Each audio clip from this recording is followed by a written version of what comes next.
কেউ শখে বসে পেজ চালায়, কেউ টাকা ইনকামের জন্য পেজ চালায়, কেউ সময় কাটানোর জন্য পেজ চালায়। কিন্তু আপনি কি জানেন আমি কেন পেজ চালাই? আমি চালাই শুধু আমার একাকিত্ব দূর করার জন্য। আমার জীবনে এমন কিছু মুহূর্ত গিয়েছে যখন আমি একদমই একা ছিলাম, একদমই একা, যখন আমার পাশে কেউ ছিল না। প্রতিটা সময় আমাকে অনেক বেশি হতাশায়, অনেক বেশি ডিপ্রেশনে নিয়ে যেত। আর এরকম হতাশা এবং ডিপ্রেশন থেকে বের হওয়ার জন্য আপনারা সবাই আমাকে অনেক বেশি সাপোর্ট করেছেন। আপনাদের ভালোবাসা আর আপনাদের লাইক কমেন্টস আমাকে অনেক বেশি অনুপ্রাণিত করে, আমাকে বাঁচতে শেখায়। প্রত্যেকটা মানুষের জীবনে একটা ট্র্যাজেডিক কাহিনী থাকে, আমারও ছিল। কোনো একদিন না হয় সেটাও আপনাদের সাথে শেয়ার করব। সত্যি বলতেছি, আমি শুধু আপনাদের ভালোবাসা আমার এই পেজটা চালাই। আমি যখন পেজ খুলেছি তখন বুঝতামই না যে আসলে পেজ কিভাবে কি করে, কিভাবে চালায়। আপনারা যখন আমাকে অনেক বেশি সাপোর্ট করেছেন, ভালোবেসেছেন, লাইক কমেন্টস করেছেন, তখন থেকে আমার জীবনের নতুন একটা অধ্যায় শুরু হয়েছে। আর সেটা হচ্ছে ভালোবাসার অধ্যায়। আপনাদের ভালোবাসায় বলতে গেলে আমি এখনো বেঁচে আছি আর ভালো আছি আলহামদুলিল্লাহ। আমি এমন একজন মানুষ সবার পেজে ঘুরে বেড়াই আর সবাইকে ফলো দিয়ে বেড়াই। আমি চাই সবাই আমাকে ভালোবাসার চোখে দেখুক, সবাই আমাকে ভালোবাসুক, বা আমিও সবাইকে ভালোবাসতে চাই। অ্যাকচুয়ালি আমার এই পেজটা আসলে আমার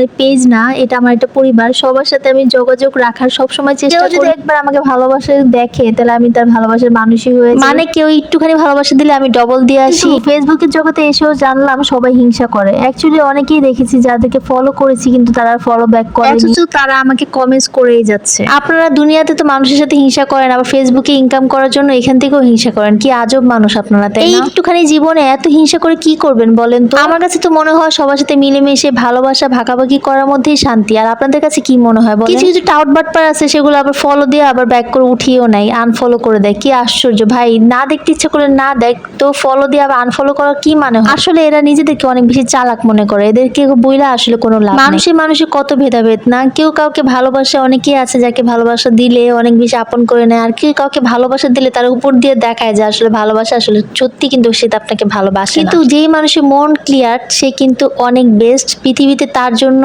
অনেক সুন্দর। ওই যে বলে না, বোকা মানুষের কম বুঝে, যারা কম বুঝে কষ্টও পায় কম, আর তারা খুব ভালো থাকে, সুখে থাকে। অতি চালাক মানুষরা কখনোই সুখী হতে পারে না, সারাক্ষণ খালি নিজেদের টেনশন নিয়েই পড়ে থাকে। আর এদের চিন্তা খালি কাটছে কিভাবে বড় হওয়া যায়, সবচেয়ে বেশি বড় হওয়া যায়, নিজেকে উন্নত করা যায়। কিন্তু আমি সবসময় চিন্তা করি নিজেকে ভালো রাখার সাথে আমার আশেপাশে যারা আছে তাদেরকেও ভালো। আমার আশেপাশে মানুষগুলোকে যখন কষ্টে দেখে আমার অনেক বেশি কষ্ট লাগে, তখন আমি তাদেরকে কিভাবে ইমপ্রুভ করা যায় সেগুলো চেষ্টা করি। এই টাইপের মানুষগুলোকে মানুষ সবসময় বোকাই বলে, কিন্তু কিছু করার নেই, আমার মনটাই এরকম। দেখা গেছে যে সবাইকে আমি এত বেশি জ্ঞান দিয়ে দিচ্ছি যে আমি নিজের জ্ঞানে ইমপ্রুভই করতে পারি নাই, আর সবাই ইমপ্রুভ করে ফেলছে। এতে আমার কোনো হিংসা নেই, কারণ আমি মনে করি তকদিরে যেটা আছে সেটা হবে। আসলে যার তকদিরে যখন সাফল্য লেখা আছে তার সাফল্য তখনই হবে, কেউ আটকাতে পারবে না। বলে না, আল্লাহ তাআলা যাকে সাহায্য করেন তাকে কেউ বিপদে ফেলতে পারে না, আর আল্লাহ তাআলা যাকে বিপদে ফেলেন তাকে কেউ সাহায্য করতে পারে না। ভালো চিন্তা মানুষদের সুদিন একদিন চলেই আসে, সেটা দেরিতে হলেও আসে। ইনশাআল্লাহ আমি, আপনি, আপনারা সবাই, মানে আমরা সবাই একদিন সাকসেস হব। এই ফেসবুক থেকে আমরা একদিন বড় প্ল্যাটফর্মে কাজ করব ইনশাআল্লাহ। সেই কাজ করতে করতে